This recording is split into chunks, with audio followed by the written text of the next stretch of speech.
And before we start with the agenda, I would like to just pause a moment and say thank you to everyone in our school district who has put forth such a heroic effort in this incredibly challenging time.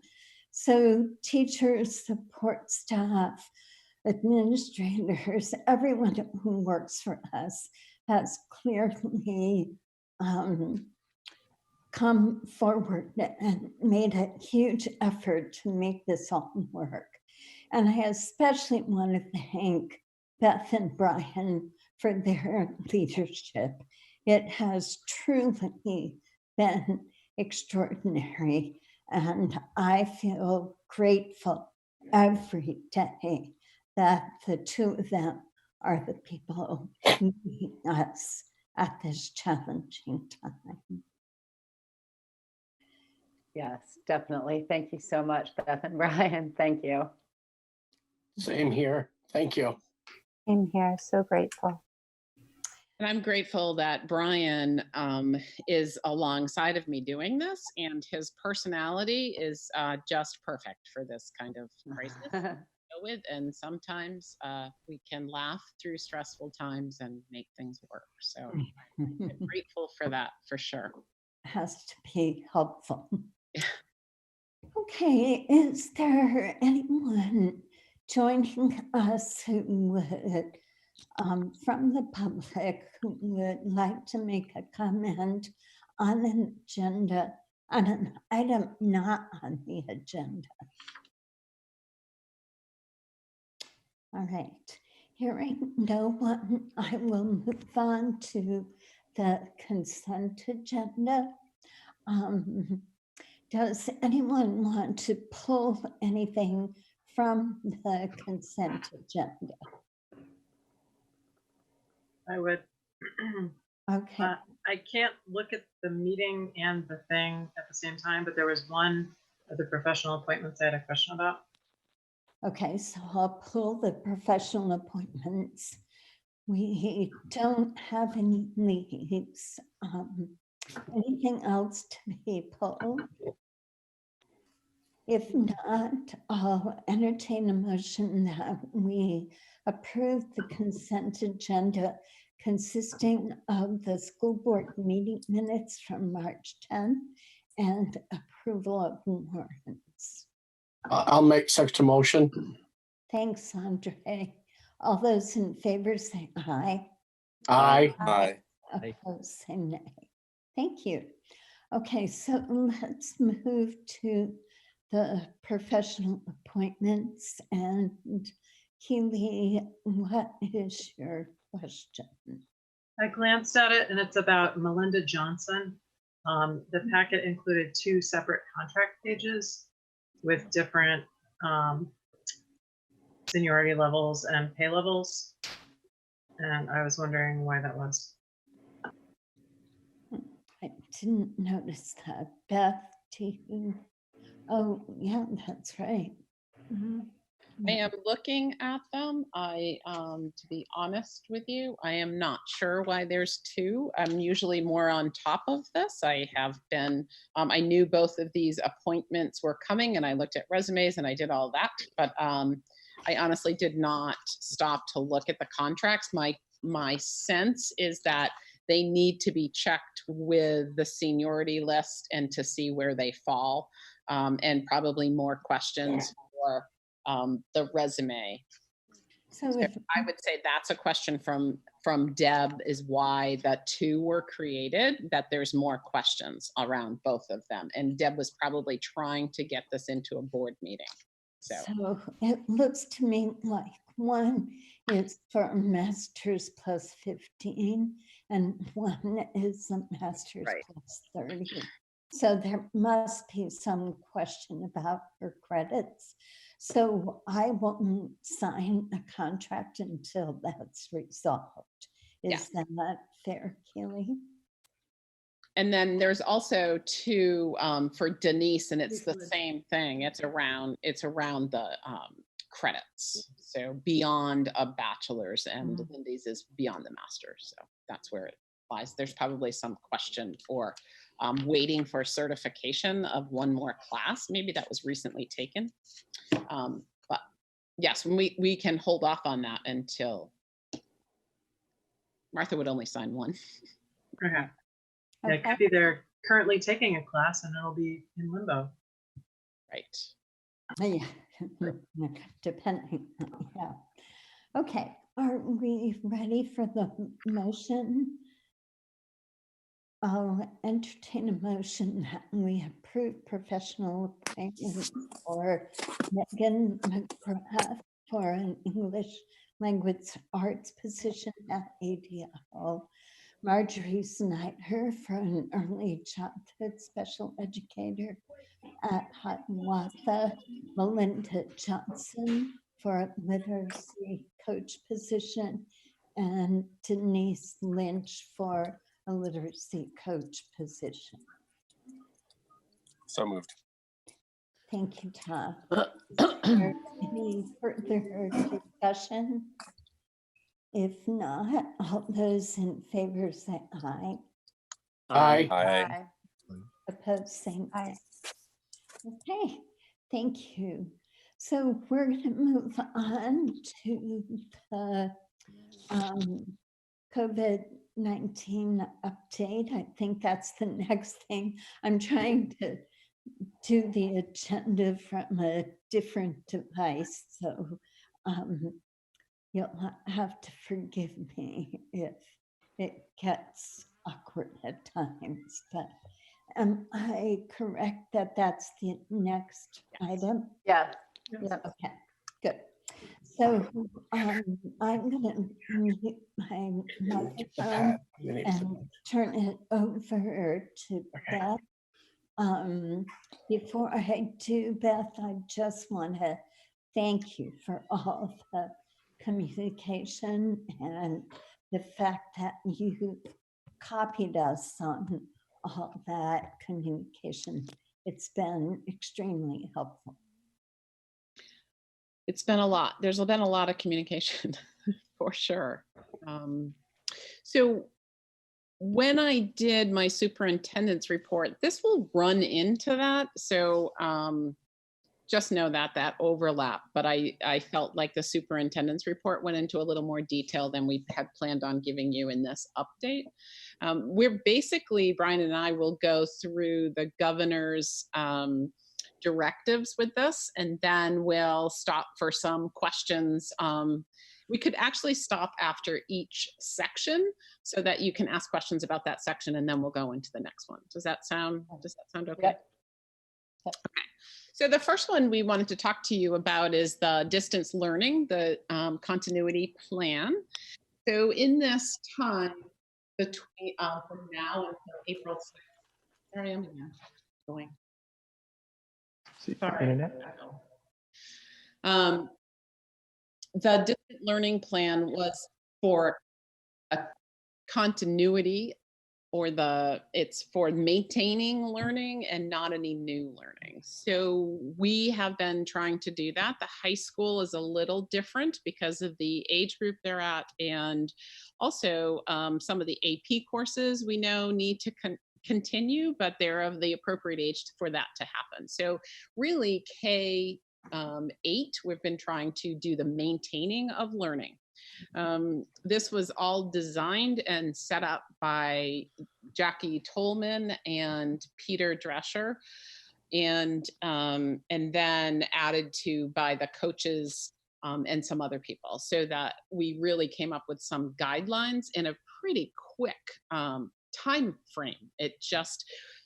That came quickly. We did start planning a few days before knowing of the closure, because I was anticipating a closure as I was watching the states around us. So that was the heads up that we had. And I was calling it with our leadership team in anticipation of closing. So we weren't panicking people, but we were getting prepared. That was the best way to do that. So teachers have There have been packets sent home for the younger grades. We have had amazing turnout for that, and parents coming to pick up supplies, and amazing attitudes, and just the overwhelming of gratitude for the teachers. I was there on Sunday at Summit and helping to pass out books, and it was bittersweet. Kids were really happy to see the teachers, and then it was hard to say goodbye. We don't know when we're going to see you. It was sad, actually, but very happy at the same time because kids were so excited. So those packets have gone home, or people are doing online learning as well.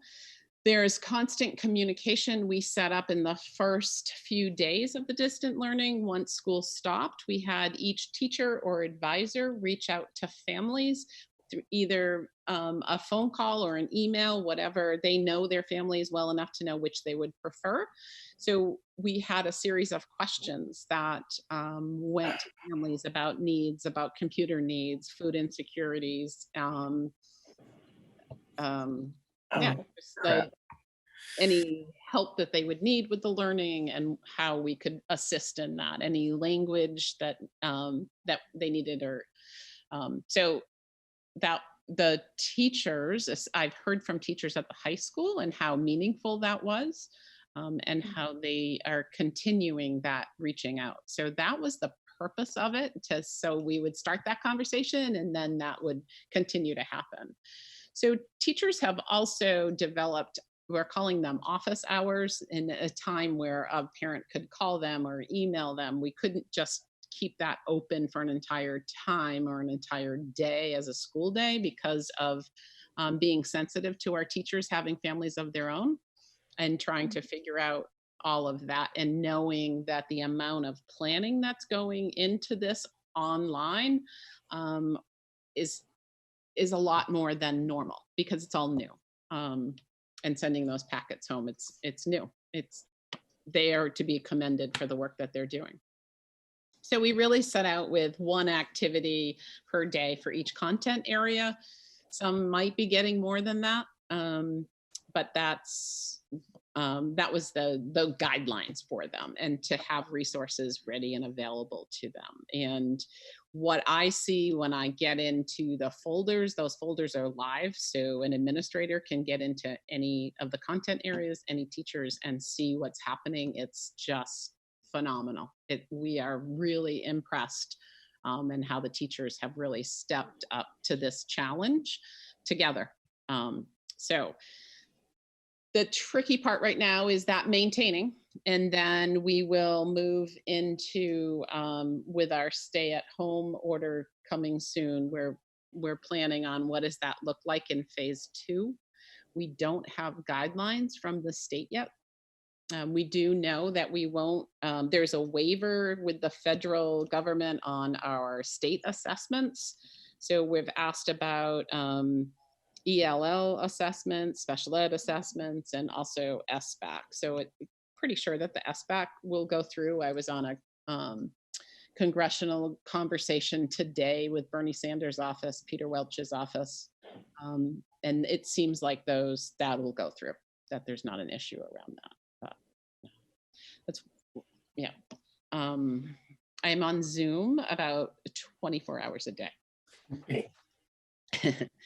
So we will actually, in our leadership tomorrow, Jackie has a draft of guidelines, which will take us into the new phase 2 of what that will look like for teachers getting input from our coaches. So that's already being planned. Do you have any? I have a couple chats down here. Let me pull those up. RTN is currently on Facebook Live, is it? Yes. Oh, they're having trouble. Okay. Okay. The internet's overworked. Andre, if you could, a couple of times I've heard your voice come across. On the lower left of your screen, there's a mute button. You might want to just click that on so you don't pop up occasionally. Awesome. Do you have any questions about the continuity of learning in that piece before we move on? Yes, Beth, can you hear me? I can now. Okay, good. I had some feedback from a student on high school, Mhm. and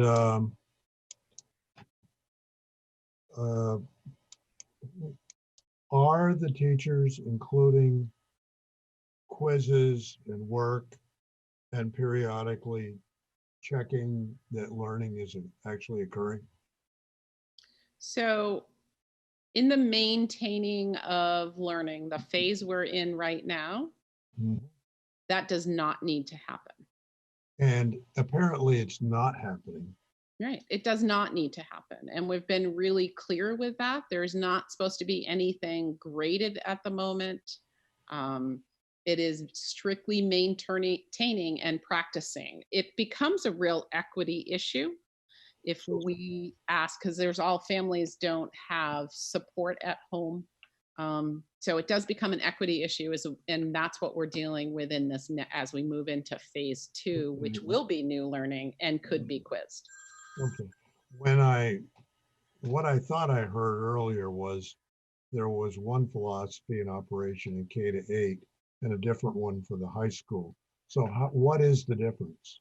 Well, the high school, when we talked about maintaining learning, some of the teachers of seniors and AP courses are the ones that really pushed back on that because there's so much information that needs to happen before AP.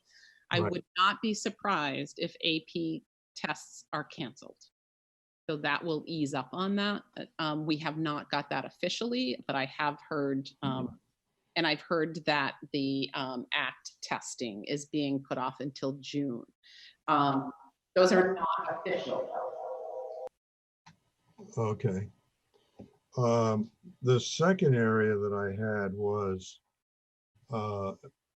I remember we had a discussion some time ago. Still there, Beth? I'm still here. I'm trying to figure out Brian. Okay. I've been trying for a long time to figure out Brian, but Okay. I got it. Ditto. ditto. Let me see. I had a concern regarding the connection to internet for all of our students.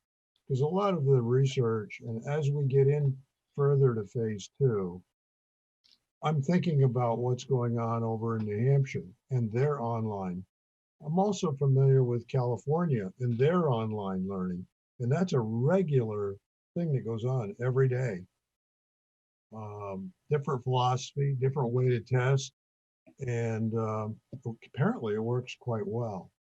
So and in looking at the scores that we had and the free and reduced results and all of that, I was concerned primarily about the number of students that we have that don't have internet connection. We have 42 students in the high school that don't have internet connection. We're working with those families. We also, they have put up hotspots in Essex in different areas. That's happening. We have Peter Drescher that used to work for the agency, who's here. Thank goodness. He started 2 weeks before this all happened. He claims we didn't ask him a question about the coronavirus in his interview.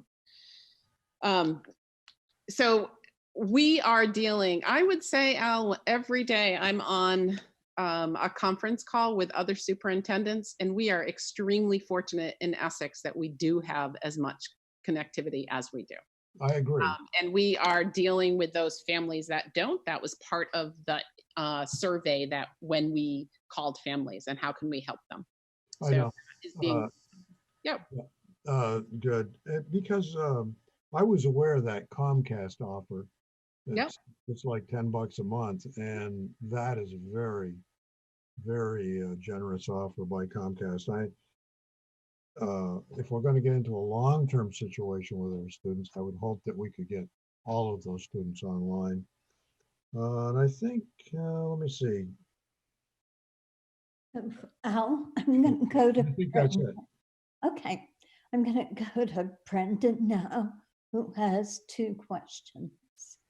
If you have questions, you can let me know by typing into the chat space, by clicking on the chat space in the bottom of your screen. Brendan? Yeah, this is like my 7th hour on Zoom today, so I'm a little bleary-eyed, but I just wanted to also echo appreciation for Beth and Brian's leadership. You know, I'm seeing this also as a parent. And my one comment would be, you know, it is a big adjustment for the kids too. And I think that for the teachers to just keep in mind that I think modest expectations, especially at the very beginning, are probably better than like super high expectations of what kids can and are able to do from home. But it's good to see the amount of effort that has gone into getting at least my 2 kids up and running and connected to their teachers. I think they probably wouldn't admit this, but I think they appreciate it. My 2 questions are, you know, the governor's order just came down about 30 minutes ago that starting tomorrow at 5 o'clock, there'll be essentially a stay in place order for the state of Vermont until April 15th. And I wonder if you have gamed that out in terms of how that affects people in the district who are still reporting to work in the schools or in either of the administrative buildings. Good question. We also just learned about that 30 minutes ago. Okay. So I didn't know if you had sort of planned, you know, if this happens, this might be our approach, that kind of thing. well, we were anticipating something. And I was anticipating as soon, I think it was Monday that we thought this would come this week. I don't think we expected it so soon, but on Monday when they said it would come this week. So there's also new guidelines that have come out around childcare and about the meals programs. So I need to, and Brian will need to read those guidelines and see how they changed. I learned today that the guidelines for childcare really changed. So we do not need to offer as far stretched as we have. And a lot of supervisory unions have really pushed back on the childcare and why is it us when we're not set up for childcare. Right. So anyways, I guess those guidelines are being lifted, which I have to learn more about and how. I just had that heads up maybe 2:30 this afternoon, and I sent Brian a text, like, because we were right in the midst of figuring out we had to serve pre-K children childcare. And Brad Luck, in working with EJRP, was doing an amazing job serving our school-age children, and we hadn't figured out yet the pre-K and what we were going to do. So I knew Brian was in the middle of that, and so I sent him a text like, wait, until we get further guidelines. And that was what Dan French told the trustees this morning. And then we have new guidelines around the meals, and I don't know what those are. Yeah, we continue to, I mean, almost on a nightly basis, we'll get, I don't know, 7 to 15 pages of revised guidelines, and we've been told not to pay attention to necessarily what is said in a press conference, but to go by the guidelines, and sometimes those are actually different than what was said in a press conference. So it's just a matter of always sort of absorbing the new information, trying to integrate it back into the plans that we had, and try to come up to the next morning with something that's operational. Right. My other question was, you know, based on what we know now, which seems to change by the hour, what is the likelihood or the percent chance that students will be learning remotely for the remainder of the scheduled school year? My guess is that we won't be coming back to school, that there's a strong possibility. What I have heard is that the peak of all of this, the virus, will hit mid-May. So then that would give us another, month before our school would be done. So Right. the last day. So we are preparing as if we won't come back in our phase 2 plan. Yep. Okay. I mean, I- one has to assume that the stay in place order to the 15th, which may be longer or shorter, Right. has been sort of an extension without necessarily stating it of the school closure until April 6th. True. So, you know, that's how some of this increment works, is that we're no longer looking to get word now on whether the school closure is extended. We have usurped that by creating a stay in place order. Right. That makes sense. I mean, I also recognize the fact that if, as Beth said, if the all clear is given at the end of May or the third week of May, you know, you have to wonder like what, by the time you get everybody back and settled, the school year's over. So Thank you. Thanks, Brendan. I did hear that along in these new guidelines, the guidelines will continue through the end of the year. So what that means, I don't know, but that's what I heard. That we're not going to have any phases within this phase 2. So Liz has a comment and then Andre has a question. Liz? Yeah, sorry, I had to unmute myself. Thanks, and again, thank you so much for all your work. And I just wanted to, I have reached out to Erin. McGuire is also doing a fantastic job when it comes to the equity questions that we all are having around how to help our most marginalized families. And I just wanted to let people know we realize the internet issue is a huge one and the accessibility issue. And thank you, administration, for prioritizing that as we problem solve and make it accessible. Erin did want and shared with me that also where Google Hangouts and Zoom is offered, there's also a phone number that's offered. And so for families who are watching or if you need a phone number to call into and you can't access the internet, you can call central office and they will also provide you with that. And you can at least be part of the conversation without the internet at this point. And again, thank you for working on this extraordinarily important piece. Thanks, Liz. Andre, you have a question. Andre, you're muted.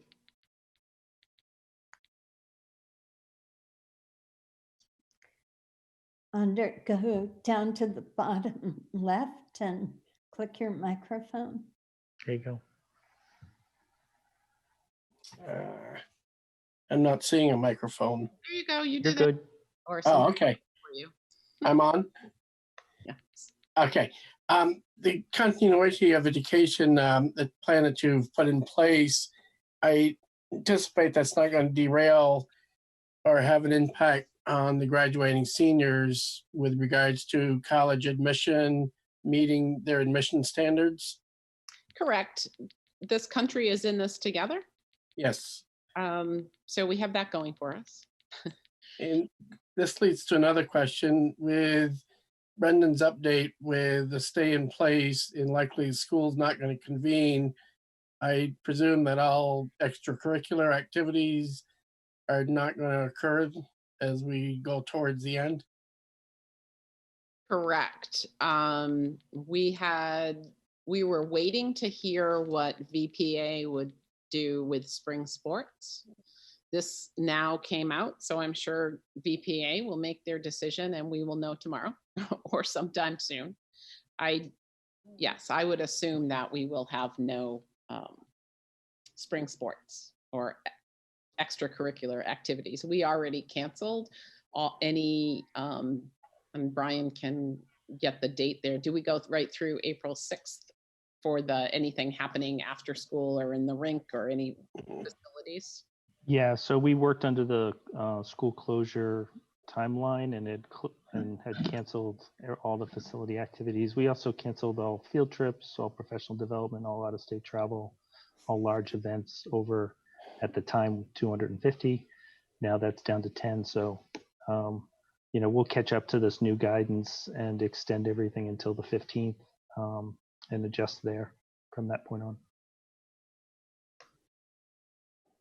That's all I had. Thank you again for all the work you're doing. Thanks, Sandra. Keely has a question, comment.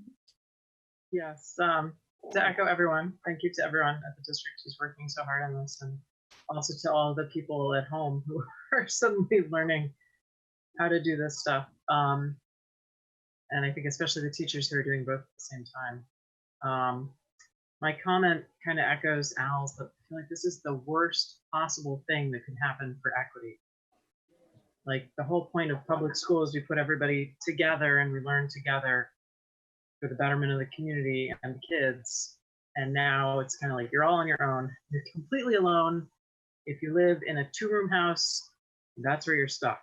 And it's really, I don't know what to do about it. I'm sure you guys are thinking about it. My question is, we have workers who are paid on an hourly basis. And I was kind of wondering what the plan is if we don't have school happening for the rest of the year. What's going to happen to folks like our bus drivers to both ensure that they can access healthcare if they need to, and that we will still have them employed when we return at some point in the future. So I don't know if we want to go into personnel. Brian and I had that on the plan to talk about within this, and that would bring it. That topic will come up then. If I could just continue with the directives from the governor, and then we'll move right into personnel. Does that sound okay? Is that good? Okay. So back to the continuity of learning with special education, Dylan and Aaron have done a phenomenal job, and you have some access to those documents that they've shared and they created. Erin is not only helping EWSD, she's helping the state and nationally in what's going on with special education. So it's phenomenal that we're getting that. And then Dylan working alongside of her with instructing our special educators and making it really clear the expectations with that. And then just to remember in these past few weeks, this week and next week, it's the maintaining of learning. So even for special education, then we have to think about that next phase. And Erin and Dylan have already done that. For sure, thinking about that next phase, and they're hosting another workshop for the special educators to talk about that. And tomorrow the leadership team will hear the plan for that. But I began that conversation and was listening to the updates of that today. So they do have that all worked out. And I had no doubt that they would not have that all done and figured out. So the IEP services will continue. The PT and OT, we have to figure out on long-term how those work as well. The communication for IEPs needs to be really clearly documented, and those still continue as we go and move in from this phase 1 into phase 2. We have to figure out those IEP meetings and what they look like, because they'll be all coming up towards the end of the year with parents. So those will be important to put in place and see how that works. Of course, all the parental rights and everything are still there for children. The child nutrition program, I can turn over to Brian to talk about some, and he could probably, when he's talking about this and where we're at, will also fill you in on personnel with this. So currently our plan has been to work off of the strength of our summer meals program, which is based out of Maple Street Park. That is one of our primary sites for the purposes of being further distributed in the community. We've opened up a drive-through location at EES and also at Westford School. Our first day out of the gate, we served approximately 400 lunches, 400 breakfasts.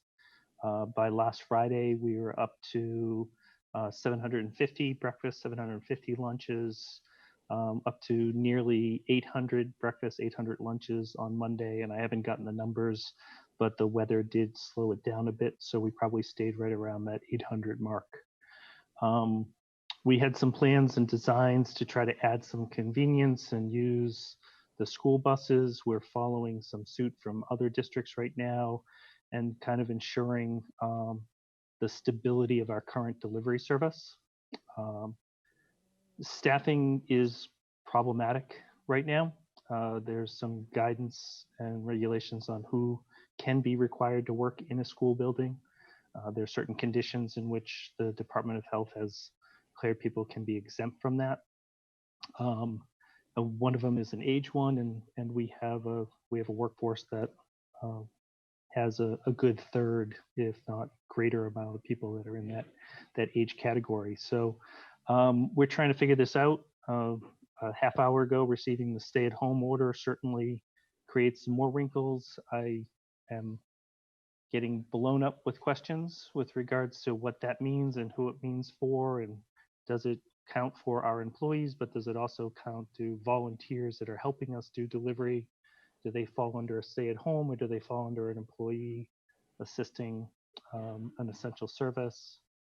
So this is sort of what the process is that we get guidance, then we try to find clarity on that guidance, and then we try to create plans to operationalize. But I think we're pleased. We think that those 3 sites could easily grow to about 1,000 breakfasts, 1,000 lunch a day.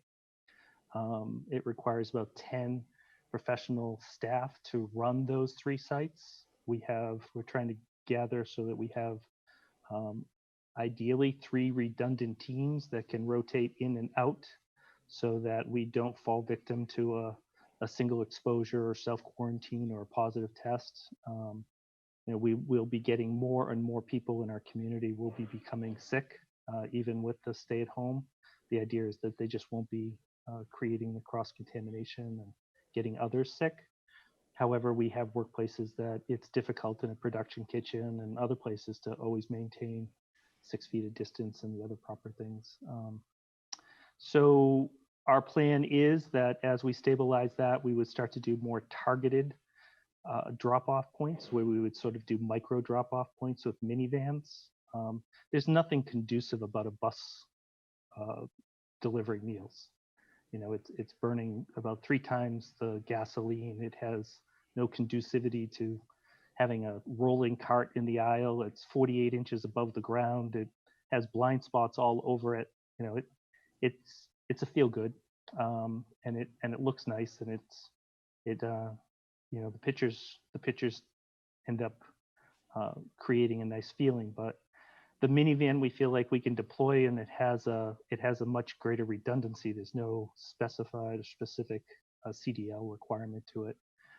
The bus delivery itself, we estimated would require one of our school nurses, 2 volunteers, a bus driver, and then some additional, potentially in the first few days, additional volunteers supporting us to create social distancing at stops, which has been the big problem that most of the school districts have run into, is sort of pulling up to a group of 25 or 30 people waiting for meal delivery. So I think the minivan route is a good way for us to target out. We're kind of shooting for that more at the beginning of next week. We know exactly where the hot pockets are, and we've surveyed our teachers at a heroic effort, contacted and spoke to about 99% of our parents over the 2 days of Thursday and Friday, and asked them a series of questions of supports they might need. We're cross-referencing that with who we're already serving and who we need to serve, and we feel like that it may be sustainable. Most of what we're looking at, we're not sure if we can scale to necessarily be sustainable for the next 6 months, because you realize that we run a summer food program the minute school ends. So this is the summer program that we would be running until the end of August. We're running it now. So if we are out of school, we're looking to run a summer meal program for a far more extended time than we ever have. Supply chain is a concern. Food supplies for summer meals is a concern. but I think that if we keep it really measured and we can create some redundancy, we can create the sustainability to serve a good portion of our population. And we encourage people, we've been doing it already, but we have people coming and doing neighborhood pickups. People are picking up 30, 40 meals at a time and then delivering those to their own neighborhood. I think that's a great expression that extends some of our good work to other people without necessarily just depending upon the school to be sort of all things to all people. Any questions on food service? I think you can move on to employees. I apologize. It took me a second to unmute. I do have a question, if that's okay. Thinking about the use of volunteers, is there any concern for liability and exposure for us with use of volunteers? And is there any capacity for staff, support staff, for instance, who aren't in the food services part of our business typically, but aren't excluded from the other conditions, to be on an anticipated like rotational schedule or something that people could anticipate and plan for if they are available and currently within our support staff and being paid? Yeah, a good number of our volunteers currently are staff members that are working outside of their primary role or responsibility. And that's awesome. It's just, again, the volunteers they're less consistent by their sort of partly by their nature. They're volunteering, they're giving some of their time to something they really care about. So we haven't gone to the place where we've required that work assignment. We may get to that point as we see this extending for weeks and multiple weeks and into months and then into multiple months. So yeah, it's also part of it of just trying to digest a 4-page governor's order and just trying to understand there's some concern that childcare daycare workers is not included as essential workers. So just need to kind of cross-reference how that works with his previous orders and how we're kind of going forward. Changing information in a rapidly changing theater. I would imagine that since nutrition delivery in the schools is essential as part of the plan, even in the first round, they would have to find some way to have excluded those that are necessary to deliver that from the stay-at-home orders as essential. But I'm guessing that wasn't crystal clear in the most recent stay-at-home order. Yeah, it certainly didn't jump out to people. I think therefore my cell phone got a text message. So we'll clarify it tonight before we start up tomorrow morning. We also, I'm sure over the next few days, we'll be hearing from the Agency of Education in guidelines. Yeah. I mean, with the stay-at-home order is 5 p.m. tomorrow. That tells you that there's quite a bit of work that's going to take place tomorrow to define what it is that was just ordered. I have Diane and Al both have questions. Okay. The question I have is, Bridget Meyer has been really good at posting on the Facebook page for Essex, Vermont, about getting people to volunteer for anything dealing with the school district of late. And there seemed to be a lot of people who stepped up to the plate to participate.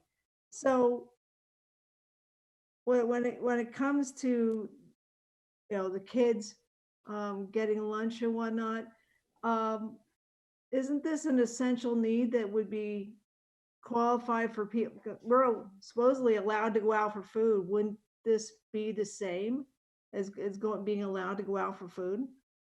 Yeah, I don't think there's any intention whatsoever to stop this. In fact, I think it's going to be one of the things that we have to hold on to. Kim asked the question whether there was any exposure or liability.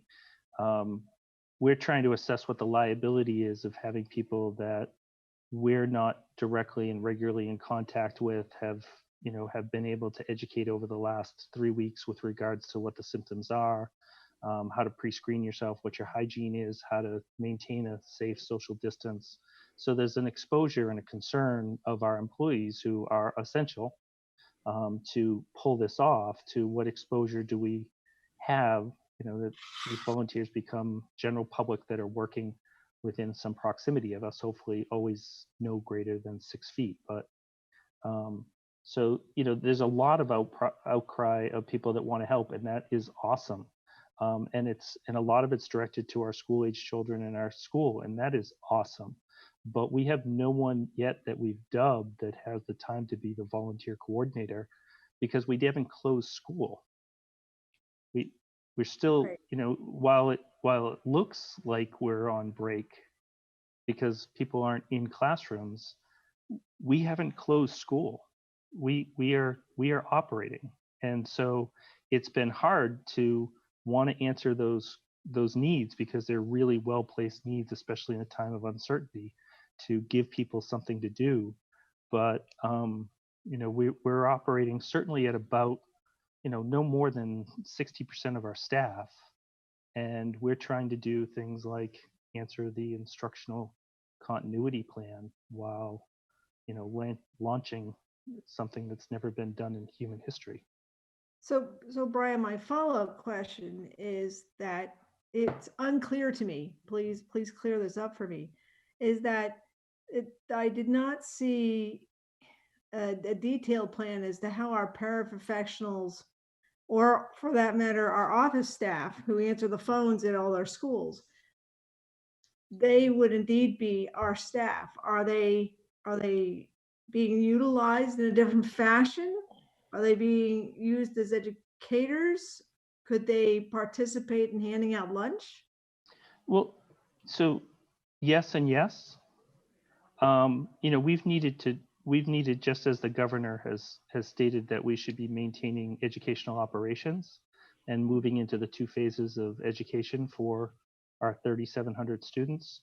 We've also been trying to move an entire workforce remote. So we're trying to get those people that work in buildings and offices and main offices so that they're working remote, because we continue to have requirements in which we need to maintain and track and report and record work that satisfies federal grants, so that revenue can continue to come in. Title I, Title III, Title IV. Those are considerable elements of our budget, and we work hard to make sure that we can continue to satisfy those. Amazingly enough, there's still a considerable amount of work to do for the employees that work for the school district, even when the school is in this public emergency closure. There are people, and one of the things that we've told people is, right now we're prioritizing. If there isn't work for you to do right now, I will not make it my work to think of something, because I have enough things to think about. And so what we're doing is a matter of trying to get some things up, some things stable, try to work in a changing environment where information is changing rapidly, as well as conditions. And then as we take that deep breath and we find ourselves somewhat prepared, we can kind of come back in, and there's going to be plenty of work for people to do, even remotely, as we set this up. So, I mean, food service is important. I think we can pull it off. I think we have other things that we can do to make sure we pull it off. I just think that we're finding it to be highly complex and changing more than we had anticipated, like within hours of a day, where we start to have presumed positive cases, and we need to then start to do our own trace contacts. We need to look at work sites and so forth. So that's the type of environment we're in right now for that, as well as custodial, as well as daycare, and then also all our instructional side of the house. Thank you. Yep. Al has a question. Yeah, I just had a quick follow-up question on online to Beth. If we're through with this subject, I can wait at the end. Why don't you wait out so we can keep things continuous? Liz has a comment. So I just wanted to, Scott Fay and Child Nutrition, they're just doing a phenomenal job with this, and the school nurses and the screening. And so if anyone did sign up to volunteer, you'll know you received a call from the nurses who are all working to make sure that the volunteers are also taking this, the CDC recommendations, and they're not taking anyone who, for example, lives with someone who's over 60 or a whole bunch of other things that are screened. And so thank you so much for them. And as for Diane, Bridget, and Facebook and the community, today, Bridget asked me to remove my post about sharing the spreadsheet because there are too many volunteers to process, and the approach that the district and EJRP and Child Nutrition are taking to feeding our kids is really commendable. And so thank you for that. Great. Okay, so I think we can go. Brian, do you have more, or are we going back to Beth? Beth sounds like good. So the order, which we talked some about, is the child care needs of health workers and other essential workers in the state or in our area. So we began partnering, or not began, we continued partnering with EJRP.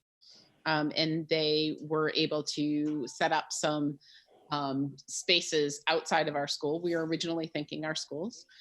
They were able to do that off-site at Maple Street and Park Street. We were continuing, I think right now we're into Summit. Is that true, Brian? Yes, Summit. We went into Summit this morning. This morning. So we have the last count. This is another crazy thing because we were doing our own survey and went out and did that, found our numbers, and then the agency and Let's Grow Kids decided to do a survey as well. So we had that, and that one changes. It's about every couple of hours we receive a new one, and you can't tell what's new on it. So I've been holding off on those, and will only send them to Brad Luck once a day instead of as many times I get them, and I look for differences in that. We had 37 families. We were, the last I knew, which was yesterday, 37 families, 51 students of ours. And that's not including pre-K 3 to 5 year olds. And that's what we were working on when today we got the message to put a halt to that. And we'll see what the next phase is with our new guidance with the stay at home in place. I'm not sure what that means for childcare right now, but we were set and ready to go until today, where we heard stop, which Brad Luck has done an amazing job. I know that Brian reached out to the YMCA to work and help us think about the pre-K age child, not to serve pre-K in that way, but to have a childcare for those students 3 to 5. So one of the big differences here is just the incredible partnership that we have with Essex Junction, Parks and Recreation Parks. In that, so the school districts are mandated by the governor to satisfy this need. He also mandated that all other childcare and preschools close, but open to the extent that they can to meet the demand. So our strategy has been to partner with Brad, support him in what he needs to meet the demand so that there is not an excess demand that the school district is then creating a daycare for the first time ever and having licensed educators perform the role of licensed childcare providers. So that's been our work with him, and the entire municipality has been amazing, village, town, and the rec program. So we'll continue to open up sites as he needs them, and we've committed to cleaning those sites on a nightly basis for him. But it also puts us to the point where we are shuttering buildings and not allowing any access at all into the majority of our schools and into the majority of our square feet, so that we can take a very, very limited custodial staff, create redundant teams, be able to coordinate and rotate those redundant teams through, and make sure that we do that we're prepared to do the essential and not get spread out so that we end up threatening that. So we have moved the district to nearly 99% remote workers at this point in time, and with I think anybody that for some reason was on the fence up until the governor made his order, that those people are going in right now or tomorrow to become remote workers effective tomorrow at 5 o'clock. So that's one of the strategies. Childcare ended up needing to create a facilities custodial and disinfectant strategy that was sustainable as well. Okay. Anything else, Beth? I think that we should now talk about staffing. That's it for the child care. And the governor's orders, our directive in this closing. Staffing, yes, all hourly, to answer Keely's, I think if I remember the question, all hourly staff is paid throughout this closure. I don't know if anything will change with this stay at home. I don't know. I don't anticipate that it will, that they will continue to get paid. We have a lot of support staff that are supporting their teachers in the classrooms that they work in, and also with students and reaching out to families. So they're doing a lot of helping with the learning packets, learning materials, and those kind of things. And then we do have some staff that are helping out in other ways in volunteering for a different job that they don't normally do with food service or whatever. But it is our responsibility to continue to pay them. We do have those guidelines for people that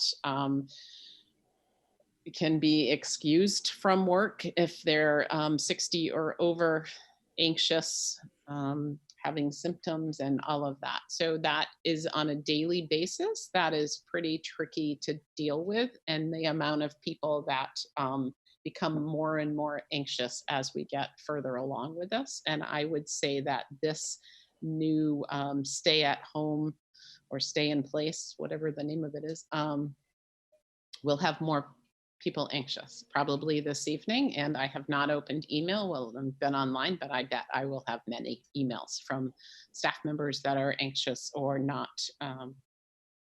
just not able to help out anymore. So we also, oh, sorry. I was just going to say, the anxiousness of people feeling like they can do it, and that the underlying health condition of their spouse or of a family member or of somebody that lives in their household was okay. We're finding that people that as we go into week 2 of doing this and anticipate going into week 3, 4, 5, and 6, that that concern of threatening that loved one with being at the workplace is starting to kind of just become too much. And that is certainly one of the exemptions, as well as anyone that has is pregnant or has an infant at home. So, while we have some of our workforce that sort of get crossed out because of age, we also have other parts of our workforce that are in that point of having infants at home. And while they can choose to work, and many of them have, and they're rock stars for doing so, we're already seeing, as we're in week 2 and just sort of on day 4 of some of this delivery and so forth, that people's willingness to do this sort of in the long term. We're having a lot of people say, I can get you through Friday, but I'm getting really nervous about my infant at home. So that's how we're losing workforce. They're required to work. However, the state has established these exemptions that make it clear that they can't be required to work in a school building. So they can go home and we can find work for them to do, but there is a certain amount of work that we need, 15, 20 people a day out of 1,000 something are going to have to come into a school building, and that's going to be a hard ask in 2 more weeks, 3 more weeks, 4 more weeks, 5 more weeks. We learned today that if a person is tested positive from at the Department of Health, it is up to that person to report to their contacts and their employer. So up to this point, up until today, we relied on the Department of Health for that. And I could call as a superintendent. I actually had a person's cell phone number that I could reach out to and ask, so if so-and-so was at a bridal shower with so-and-so, are they okay? I mean, I could ask those kinds of questions, and it was very helpful in helping us to know the next steps. That no longer is, because it's self-reporting, and so that will be tricky. Yeah.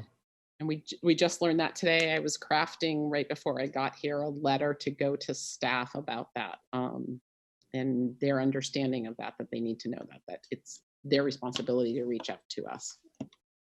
So at this point, the health department has declared that we have substantial community spread, and therefore they stop their identify, trace, and contact process that they had been doing up until this point. right, they would go into a full investigation, and we were actually asked to stay away from that. And so by us calling, it was, that's why I had a cell phone number that I could call someone instead of trying to call the Department of Health, and to find out some answers that we needed to know as superintendents. But I'm sure it's overwhelming the system that they cannot do their full investigations as they were when they had a few cases. So That makes sense. Do you have anything else under the update? not really. That's not in my report. As I said, it kind of goes into one into the other as we created the agenda, knowing that we wanted to give you an update. And then as I started to do my report, which I couldn't get to because I couldn't get to it, then I just realized that's what I've been doing. So that's what you needed to know about. I think when we talked with the select board, I shared a few things about just business continuity that I just want to make sure the board's aware of, just so that you have that confidence. So early in the process, we began to look and isolate those business continuity functions that would be necessary to continue. Obviously, payroll, our treasury work, some HR work, and so forth. So we've been able to get those so that they can all operate remotely. For the most part, still requiring 1 day in the office, and we'll work on that starting tomorrow. We did pull the full line of credit just initially, like the morning after the declaration of emergency was done, so that we were sure that we would have a solid cash position. We're anticipating that the second installment of tax payments will be made by the state as scheduled, which is in the beginning of April. So we're anticipating that, but fortunately, we're not necessarily dependent upon it. And so I feel like we're in a good place. We have to understand, what our burn rate is and what we look like going forward. And obviously, the board, thank you, Martha, and others that have taken up this question about what do we do about the annual meeting and the budget vote. That's beginning to weigh very heavily on the administration with regards to July 1 and trying to anticipate when we might see an end to this and how the state will fare when we come through it. So yes, Martha, I think the update is done to that point. If people have other questions, or to move into the superintendent's report, which has more detail, and we can answer questions there. And let's move to the superintendent's report, because I think anything you've talked about is covered there as well. And I think you should assume that we've read it. And unless there's something else specific you want to talk about, I'd like to just open it up for further questions. Lily, I have nothing else to say. Okay. Does anyone Can I have, ask a question? okay, Diane? I saw your Beth and Brian, I saw your presentation at the select board meeting. I thought you did an excellent job of bringing them up to date. So my question is, are you also reaching out to the Westford Select Board so that they are also aware of where we're at? That's a great question.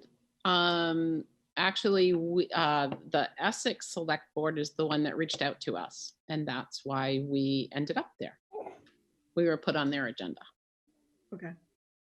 I don't know that it's necessary. They're only meeting remotely. I'm in touch with the town clerk around the annual meeting and voting issues, but I haven't heard anything else from them. So I think we're okay. There were some things going on around possible school closure that engendered this decision to have Beth and Brian update the select board on what was going on. Those same questions were not being asked in Westford. But I just thank- thought it was, I thanks thought it for was a thinking of great it. thing. And, you know, I thought they might too like to know what the heck we're up to. Or I what think you that guys do. I think the select board, I think it those long time ago, last week. I think the worry was that there could be a decision to close schools that then could impact the childcare happening in our buildings, kind of assuming that schools would just close and nothing else would necessarily change. And then what we found, and so they wanted to know, like, are you going to just take the legs out underneath our childcare services?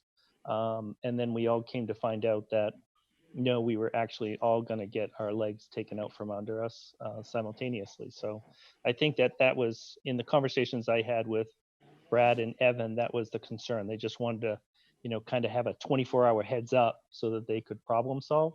And then we just found that it was much more across the entire board. Okay. Further questions? Martha? Yes, I'm sorry. You had a question about. Yeah, Yes, I did want to follow up on one thing. I'm going to assume that we go through the rest of the year currently. That it looks like we're running out of time anyways. But on online education, integrating our curriculum into the online world and the development that might take place, certainly there's an opportunity for regional kind of an approach, maybe our own. When do you think you'll be at a point where you can make some decisions regarding that potential development and then give some feedback to the board? I guess I missed a question in that, except it's a time, but I didn't understand the beginning of it. I think that I'm working regionally as a online distance, or is it about internet service? It's online education. Mhm. I've taken a number of online courses and curriculum through IBM and other institutions. Mhm. And there's development that has to take place in terms of not only integrating the curriculum into online, but also the testing and the reinforcement of material. It's a different approach. Yes. So I know that we're probably not going to be in a good place to have that kind of sophisticated approach this year, but maybe into next year. And if it looks like it's going to be an extended period of time, do you have any idea of when you might be able to get back to the board with at least a date for a decision, or you had some additional feedback for us? I will get back to the board with a new phase 2 and how we do that. And what that plan is. I'm sorry, but I'm still confused in trying to find the question in your question, I guess. The question is, if you're committed to a new online capability, Yeah. it's going to require things like software development, thinking about how to integrate the curriculum into that architecture so that it's effective for students. So we are using Google Classroom right now. Many teachers already use Google Classroom. Many teachers already use Flip Classroom, which you had a demonstration. Right. So teachers are using that. One of the issues with that is it's only, and we're trying to figure that out, but it's for 13 years and up.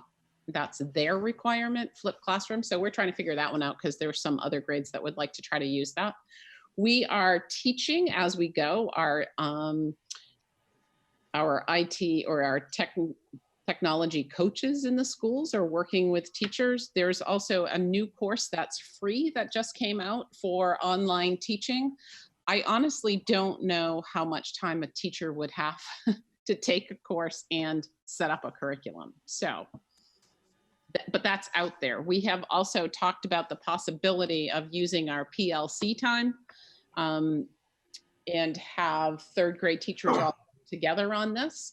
And so that is definitely will be part of the leadership discussion tomorrow. And I will update the board as I know more. And every time we have a new development with it, I will update. I don't think we'll do anything as a region, although our plans for our distance learning have been shared by curriculum directors, and the response to Jackie is like amazing, the job that she's doing and what she's sharing out there.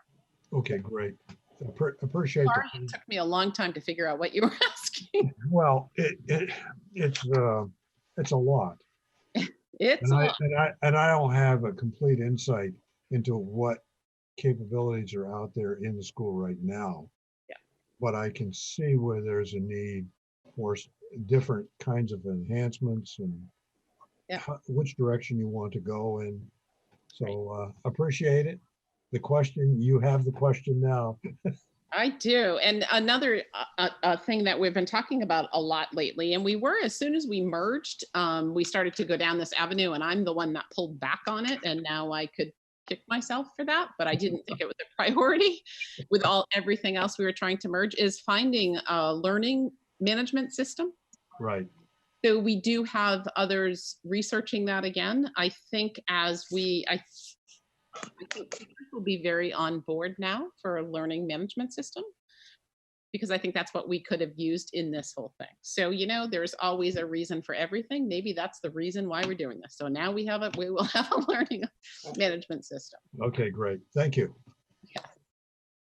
Okay, is there anything else before we move on to talking about the annual meeting?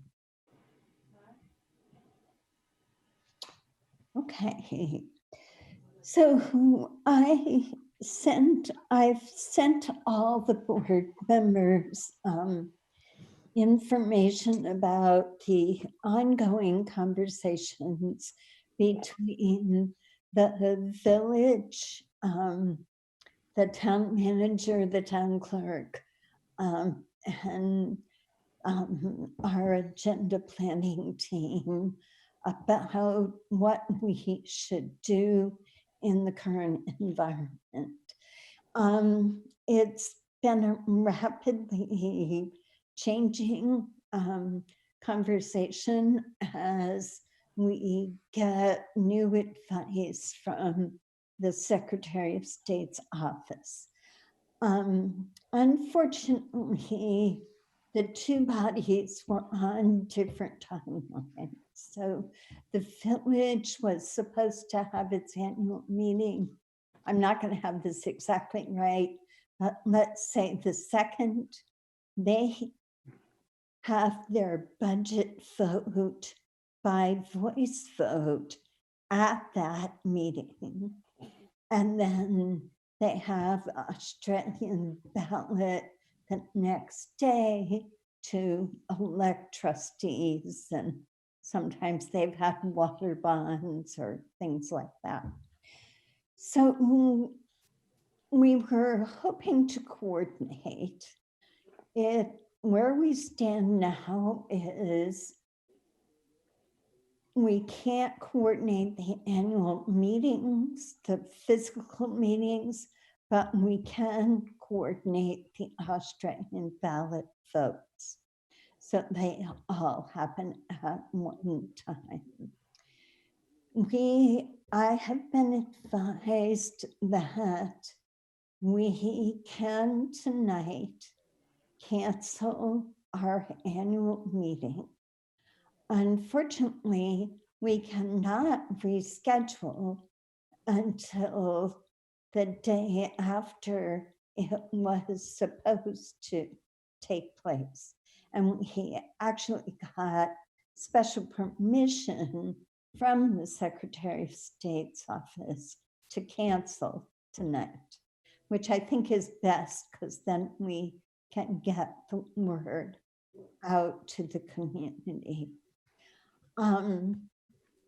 So right now the plan is for us to cancel tonight, to meet on probably the 14th of April to reschedule the annual meeting at the Australian ballot vote for the 18th and 19th of May. I'm gonna stop there and see what questions you have. And then I have a motion that was prepared by Chris that I can use to cancel the meeting. I can also talk about some of the legislation that is up for discussion in Montpelier. So it helps if you send me your name if you have questions. I have Keely right now who has a question. Yes, I think this sounds like well thought out. I think we're going to get a lot of questions from the community when we cancel our annual meeting. And the number one question that I anticipate hearing is, so when you do present the budget, is it going to be the same budget that you planned before this whole crisis? So I would be interested in knowing if by law, we've got to stick with that budget, or if it just is because things aren't changing about the fund balance for a 2-year period, that we're going to be well advised to stick with the same budget because we'll be operating about the same way. Like, is this a matter where we're required to do something or where we're choosing to do something because of certain well thought through reasons? So we're choosing to postpone because of the state of emergency and not. No, I mean, I can totally explain why we're not having people come and vote. What I want to know is when we do have people vote, why are we sticking with the same budget that we planned over the several months this winter, rather than somehow trying to revise in light of the crisis? Frankly, I have not had a conversation with Beth and Brian about that. Yeah, Beth and Brian, have you given that any thought? No. I mean, I have thought about it. Have we had a conversation? No. No. I guess I've thought more about what would we do if the initial budget were not to pass. Right. There's 239 school budgets. Majority of them voted, all but 12, I think, voted at town meeting day. Those boards may be now considering changing the voted upon budget. I don't know. I mean, the unimaginable is now our reality. So I guess everything's possible to go back into a budget session process, but trying to just wrap my head around pulling people together for the purposes of revising the budget intelligently and rationally right now. But I agree with your sentiment. I mean, it's a different time right now than it was a month ago when we approved the budget to go to the voters. I honestly was hoping there was an easy answer, like either we're not allowed to because of these requirements that we need to talk about it a certain number of times and we can't, or, you know, something clear. Well, the board has approved a budget. Right. Right. I wonder, to that point, if that isn't a question we can clarify, but even if we were to be able to, the budget was constructed in a way to meet needs of students in their learning goals. And I think if anything, those have become more challenged by the current environment. So, and also so have the budgets of our families in our community. So it's probably a worthwhile question for asking, but I recall the difficult decisions in crafting this budget to provide the necessary SEL support in our schools as being an area that's not already hired for, but otherwise I don't think we're anticipating a dramatic decline in enrollment moving forward. So given our class sizes, our biggest expenses lie in staffing, and those needs won't have changed. So I would support the idea of us inquiring around our options even, but caution that I don't think our needs will be less for our students as we would consider a different budget. So maybe it will also help folks to understand that if our budget is defeated, and I don't think this is realistic, but you can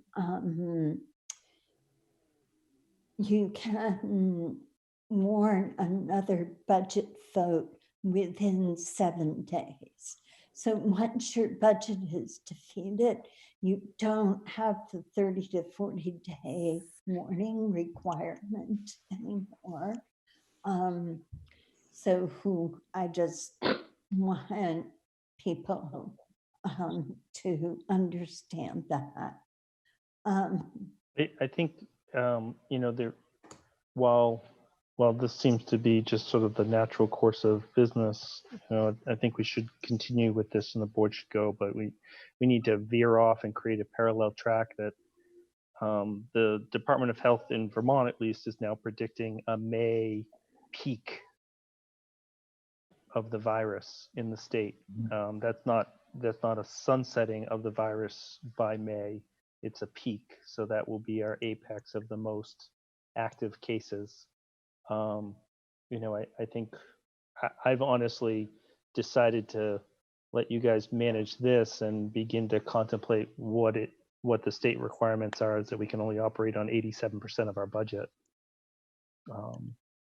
Because I think South Burlington is trying to consider the same thing. They're shooting for an early May revote for their school budget, and are concerned with what the Department of Health is now predicting, that May is not going to be a time when we're out of this, but potentially when we're in the very heart of it. Right. So I wonder if it wouldn't make sense to make the motion to cancel the meeting and then return to this discussion about what might happen in May. Does that make sense to folks? Let's just put it this way. Are we in agreement that we should cancel the meeting? Yes. Yes. Okay, So you may lose sight of me. I'm gonna pull up the motion that Chris gave me. And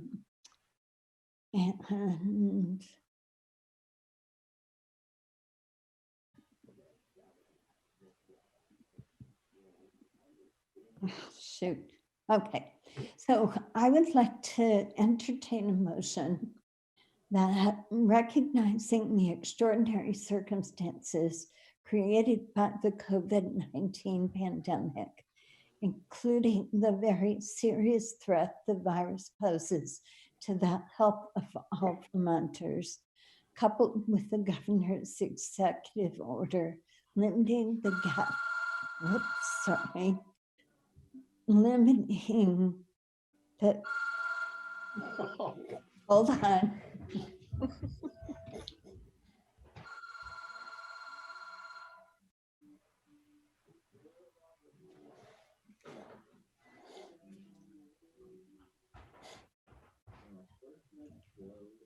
Okay, Natasha has this motion. So limiting the gathering of people and encouraging Vermonters to stay home. I move the board cancel its annual meeting scheduled for April 13th and 14th, including the informational meeting scheduled for April 13th. In making this motion, we note that the board has consulted with both the Secretary of State's office and the district's legal counsel concerning this action. Right, I'll make the motion. Thanks, Al. Is there any further discussion of this motion? Yeah, Martha, I just have a question. Yes. So we will have to re-warn the meeting, is that correct? That's correct. And we cannot do that until the day after it was supposed to take place. Right, which would mean, and this is just for information, I'm not suggesting it, that we could revise the budget if we felt it was necessary at that time that we warned the meeting. I think we need to consult with Chris to check on that.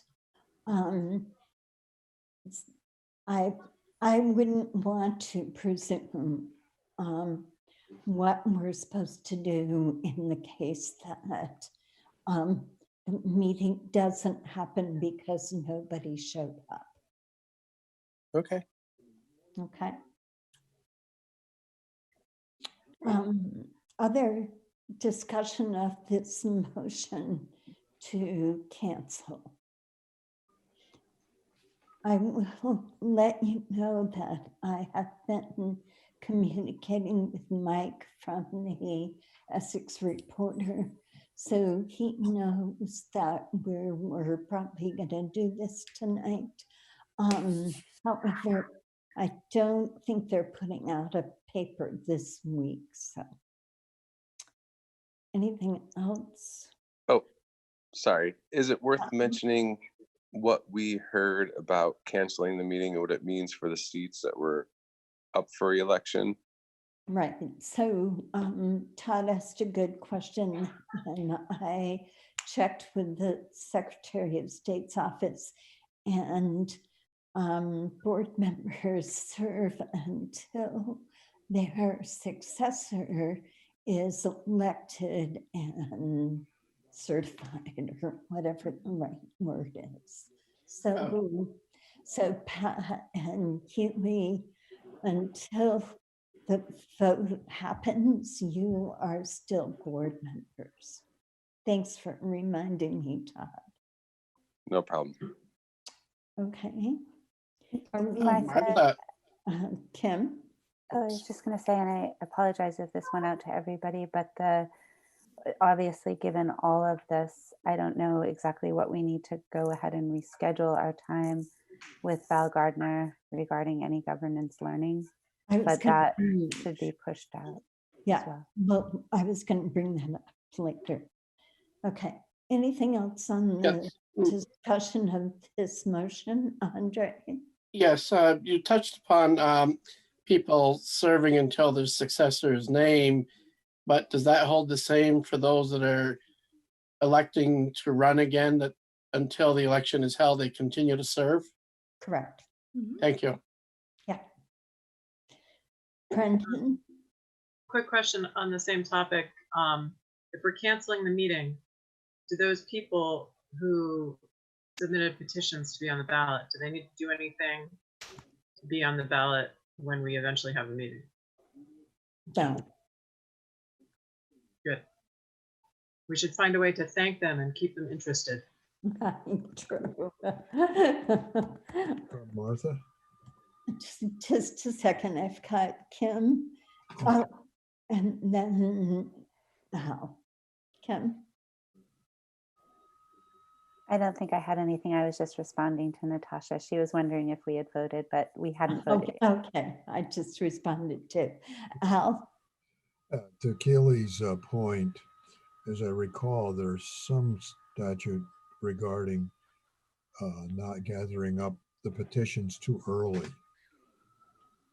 There's an early date that you have to consider as well. Yeah, no, I think that because we are postponing the meeting, and it requires a new warning, I don't believe any of the petitions need to change. Okay. Which is perhaps a reason that the budget shouldn't change either, but I don't know that. Okay. Martha, Andre, can we vote cancel? Can we vote on this motion to cancel the meeting and then continue our discussion? Or do you have a question about voting to cancel the meeting? my question is more on the voting, especially with those with absentee balloting. Yeah, Whether, we'll keep. thank you. Okay. Okay, so right now, the motion is to cancel the annual meeting. All those in favor say aye. Aye. Aye. Aye. Those say nay. Okay, thank you. Natasha, hopefully you have that vote. So now let's talk about some of the things that I have been exploring with folks in the legislature. There is a bill that is, I think, coming up, may have been voted in the Senate already. It has to go to the House, I think, that gives the Secretary of State fairly broad discretion to change voting procedures in light of the pandemic. One thing it doesn't, and it changes the open meeting laws so that we could do a Zoom meeting without Brian and Beth having to be present in a specified location. Some of the things it does, and I can go to the list if I need to, but right now, some of the things it does, it says you can mail ballots to everyone. You can extend the date, the time period in which those ballots can be counted. In other words, they don't have to be all counted on a specific date. Let's see. You can create mail early ballot collection stations. You can permit drive-up collection of ballots. Yeah, and you can extend voting hours on the day of election. I don't think that's helpful. So that's in place. I've been writing to, and I don't know if this communication is going to work, but to the chair of GovOps in the House, asking if we could potentially conduct the whole meeting portion and informational portion of the annual meeting remotely. And I just don't know if they're going to have time to consider putting that into the legislation or not. I've also asked if instead of mailing ballots to everyone, because I think there's going to be some pushback from town clerks on the expense of that, given how few people usually vote. I've asked if the election could be conducted by Australian ballot only. But I just don't know what's going to happen in terms of whether any of that gets into the legislation. So I see I have a message from Brendan asking if Ben can help us spread the word about the fact that we're canceling and rescheduling or postponing the annual meeting. Beth, do you think he can help with getting something onto Front Porch Forums, etc.?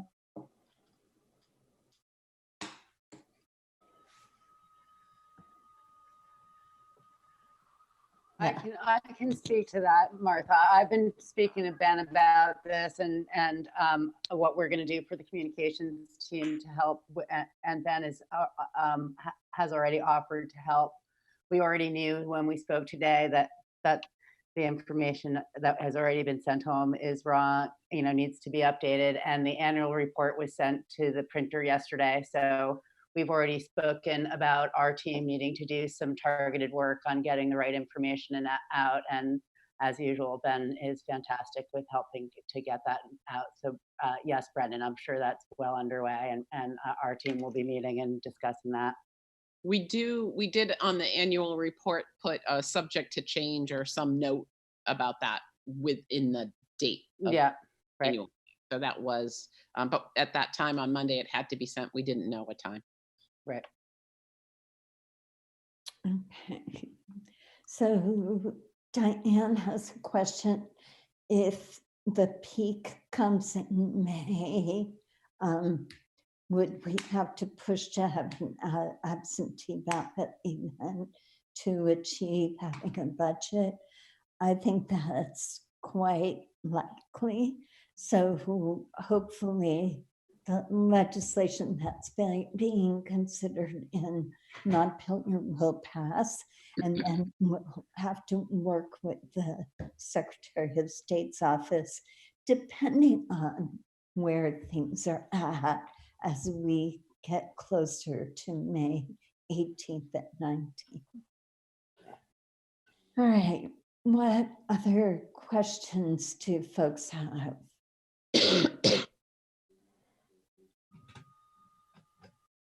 It occurs to me as we're talking that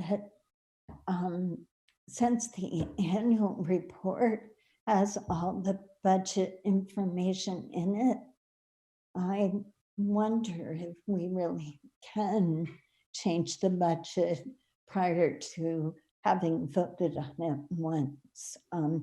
But we'll check that out with Chris.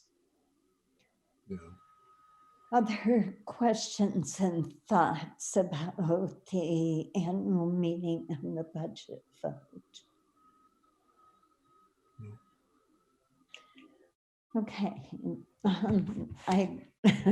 my agenda has gone blank, but I think the next thing is testings. Is that correct? Yeah, that's right. So Liz, do you want to start us off? Sure. And again, I'm like Pollyanna over here with all the thanks, but the communication has been fantastic from the district. And so thank you for all the amazing work that's been going on from Ben and Beth and Brian and the entire team. So the community has received a ton of information. Obviously, our planned information about getting the budget is everything and has changed. So our focus is going to change to getting the right information out, as I said before, and our team will meet to figure out the best way to do that and all the ways that we can do that. Great. Thank you. Just Yeah, quick, Keely. quick question, since we would normally meet in like a week and a half.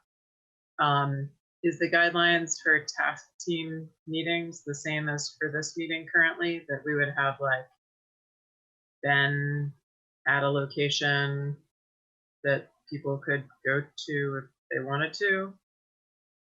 I think Or you- is that going to change before the first Thursday of April?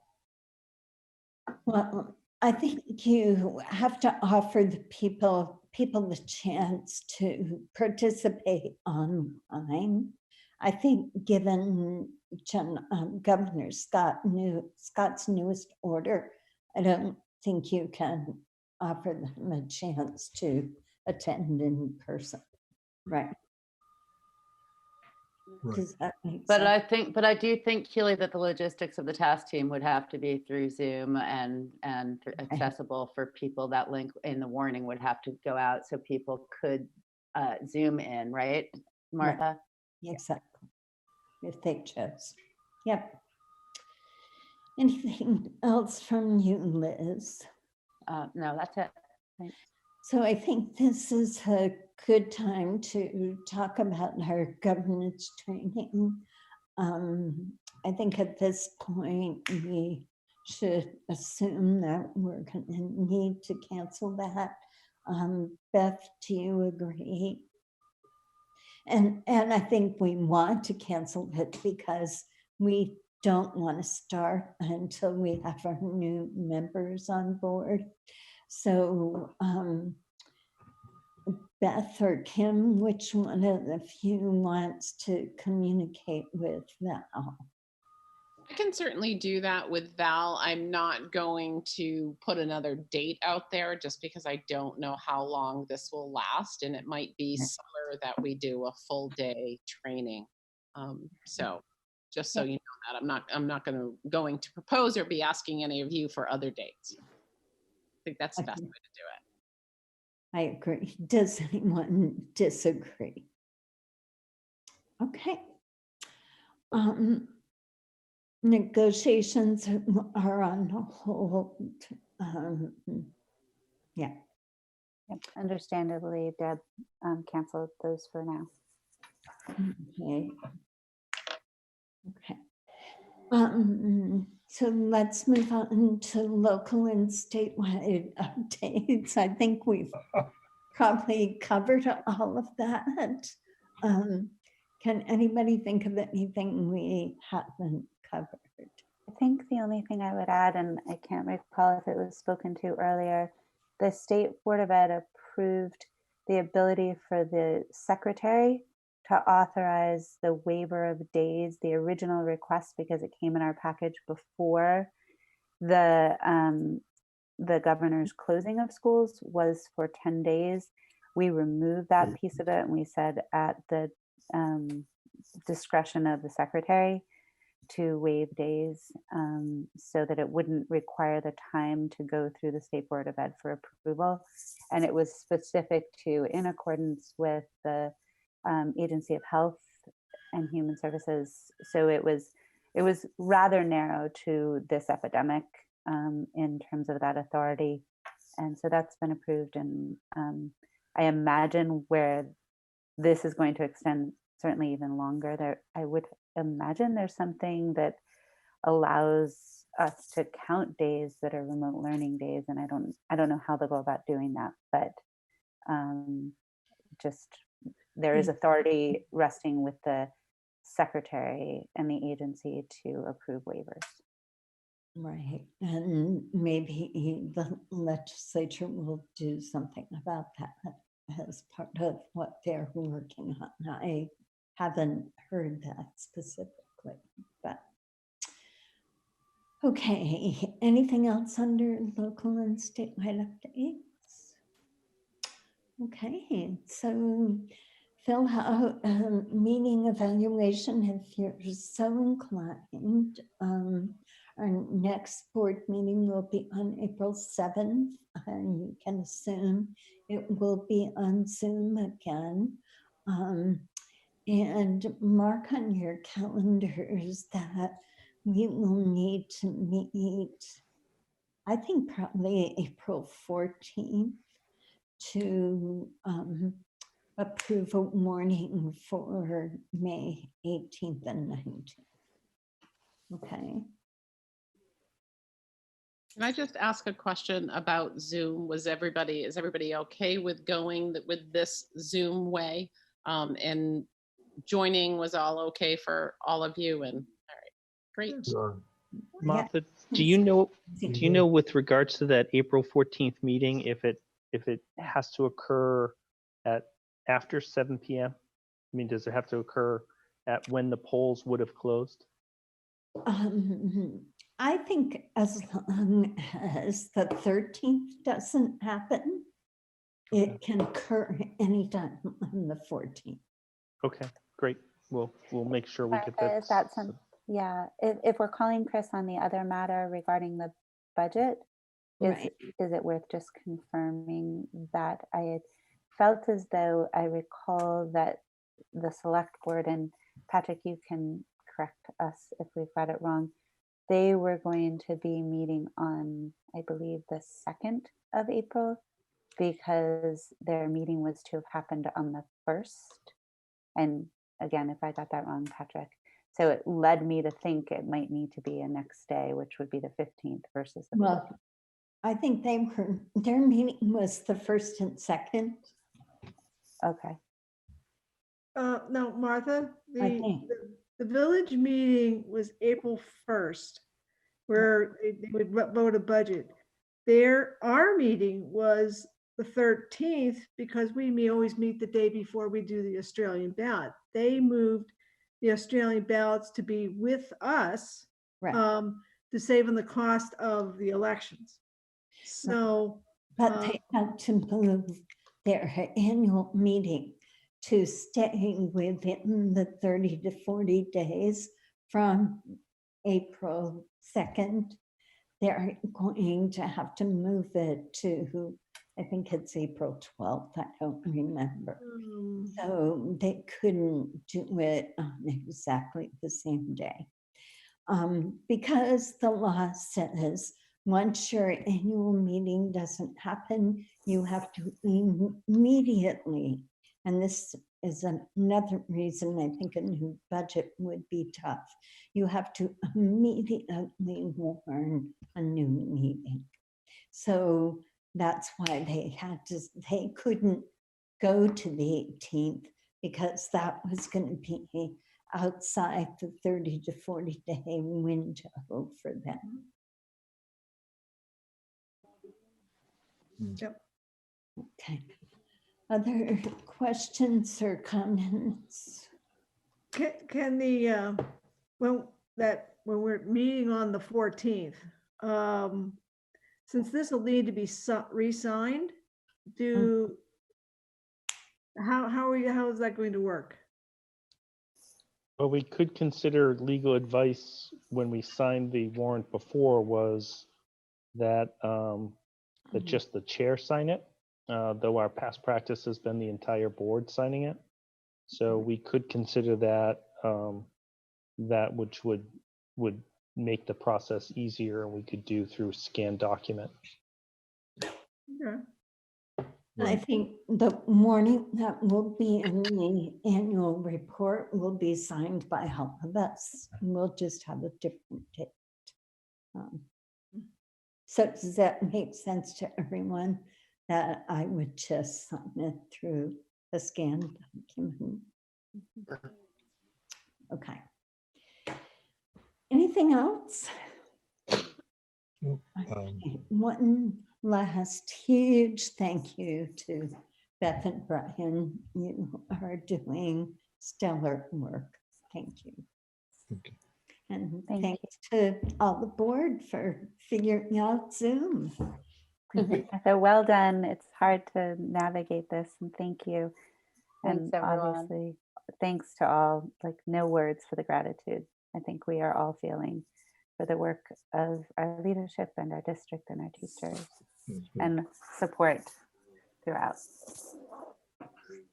Yes, thank you, Brian and Beth. Yep, thanks, everybody. Thank you as well. Good night, all. Yeah. Have a good night. We Right. adjourn. Thanks, Martha. Thanks, Martha. Beth? Beth, Yes. are you still there? Yes, I'm here. I've got a quick one for you. As you know, the cases are starting to peak in New York City. I think it was something in excess of 10,000 cases in one day. The governor mentioned something a couple of days ago at his afternoon conference that they're seeing a number of people coming in from New York. They're starting to leave. And this is exactly what happened in Wuhan. 5 million people left the main center and then drifted out at parts unknown. I'm not sure about the May 2nd date, if it takes into account, people coming back to their vacation homes and creating additional density in Vermont. Don't know, but just for what it's worth, I wanted to mention Okay. it. Okay, thanks. Have a nice evening. Thank you. Thanks for all the good work.